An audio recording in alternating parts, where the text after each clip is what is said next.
बड़ा पुराना वाकया इंडिया दे विच शहर है लखनऊ। लखनऊ दे कोल कस्बा है संधीला। संधीले दे लड्डू बड़े मशहूर आ और उस संधीले दे शायर भी बड़े मशहूर आ। बड़ा मशहूर इलाका।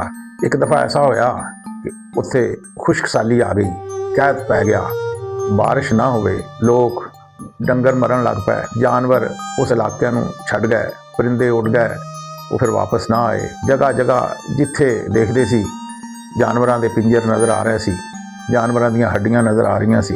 हत्ता कि एक वक्त ऐसा आया कि बंदे भी मरन लग पे। उस इतनी खतरनाक खुश्क साली आई, इतना खतरनाक कैद आ गया कि बंदे भी मरन लग पे उस कैद दे नाल। ते बंदियां ने उस पिंड का जिहड़ा उस इलाके का चौधरी सी, वो वड्डे नवाब दे कोल गया, जाके कहता लोग इस इलाके नूं छड्ड के बाहर जाना चाहुंदे आ ते इलाका बिल्कुल बेआबाद हो जाएगा, इसदा कोई हल लभो। उन्होंने आख्या पहली कोशिश ये करो, मुसलमानों नूं आखो वो अपनी नमाज पढ़न, नमाज़े इस्तिस्का पढ़न ते हो सकता अल्लाह बारिश दे देवे। मुसलमानों नूं आख्या, मुसलमानों ने बाहर मैदान में जाके नमाज़े इस्तिस्का पढ़ी, दुआवां कीतियां, पर बारिश ना आई, बारिश ना आई। हिंदुआं नूं आख्या तुसी अपने कोई भजन बजाओ, कोई इबादत करो, जो कुछ तुसी अपने तरीके ना कर सकते हैं तुसी भी कर वेखो।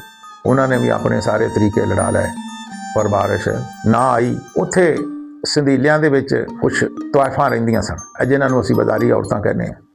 वो पूरे उत्तर प्रदेश दे विच मशहूर सी।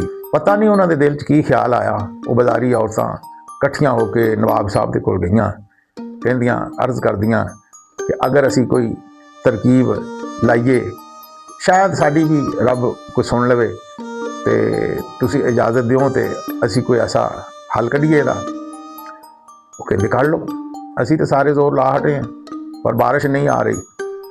वो कहंदियां साडी एक शर्त आ, असीं बड़ी दूर खुले मैदान विच किते चलियां जावांगियां, उत्थे जाके असीं कोई अपनी अल्लाह अगे अर्ज़ करांगियां, लेकिन शर्त यह आ कि उधर कोई बंदा ना आवे।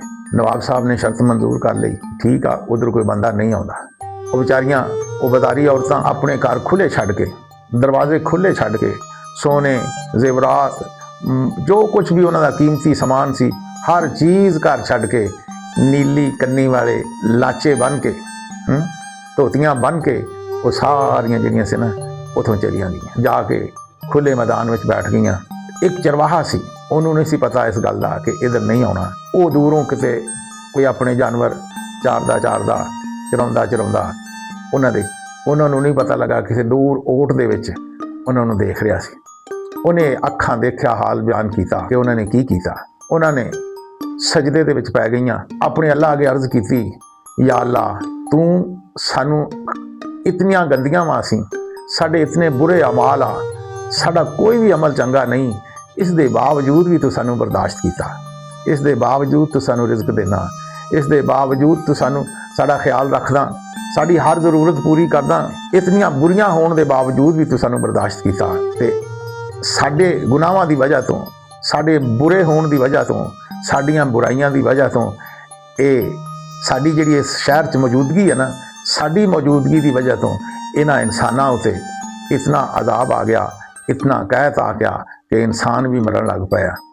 तो या अल्लाह असीं तेरे अगे अर्ज़ करदियां कि तू सजदे दे विच पै गईयां।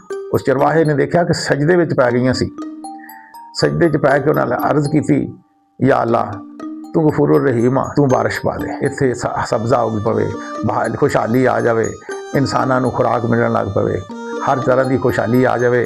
तो पता नहीं उन्होंने दिल विच की आख्या अल्लाह ताला अगे, उन्होंने अपने रब अगे अर्ज़ की, अल्लाह ताला ने उन्होंने अर्ज़ सुनी। उन्होंने वो चरवाहा कहता, उन्होंने जो सिर सजदे तो चुकया ना, तो बारिश उस वेले शुरू हो गई। इन्नी बारिश हुई, जल थल हो गई, सब्ज़ा हरा भरा हो गया, परिंदे वापस आ गए, रौनकां लग गई, पर वो तवाइफां मुड़ के नज़र नहीं आई। उन्होंने ज़मीन खा गई, पता नहीं आसमान ने उठा लिया, समझ नहीं आई, किसी इंसान ने उन्होंने तवाइफां की दोबारा शक्ल नहीं देखी। उन्होंने अपने आप को इदां दी कोई तौबा की, इहो जी तौबा की कि असीं दुनिया तो ही खत्म हो जावांगियां, असीं अपनी ये बुराई लैके दुनिया से मुड़ के नज़र नहीं आवांगियां। वो खुले दरवाजे छड्ड के चलियां गईयां दुनिया ते, कैद खत्म हो गया उस इलाके का, तो लोगों ने उन्होंने खुले दरवाज़ों देखते रहे। 2 महीने देखा, 3 महीने देखा, कितों वापस आ जाएगियाँ, पर वापस ना आईयां। फिर इंसान के मूँह च पानी आया कि इन्होंने घर च देख के जाके देखी सही। फिर कोई कच्चे चोर, कोई पक्के चोर, कोई सारे, कोई निक्के कोई वड्डे, आहिस्ता आहिस्ता उन्होंने घर जान। कोई सोना चक लियावे, कोई जेवर चक लियावे, कोई चांदी चक लियावे, कोई कीमती चीज़ां चक, बड़े साल उन्होंने घर जान लुक लुक के, तो उतों चीज़ां लेंदे रहे, लेकिन वो वापस नहीं आईयां, वो वापस नहीं आईयां।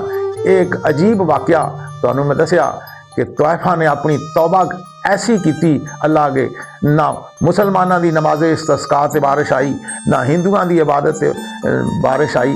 तो बारिश किन्हां ते आई? एक तौबा करन ते कि या अल्लाह असी तेरी बारगाह च तौबा कर दियां, साडी मौजूदगी इत्थे, असी अपने वजूद नूं इत्थों खत्म कर देंगे, असी इत्थे नहीं रवांगियां। ये नहीं पता वो कित्थे चलिया गईयां, पर अल्लाह ताला ने उन्हां दी वो दुआ सुन ली तो बारिश हो गई, कैद खत्म हो गया। वीडियो अच्छी लगे इन्हों लाइक ज़रूर करो और चैनल को सब्सक्राइब करो।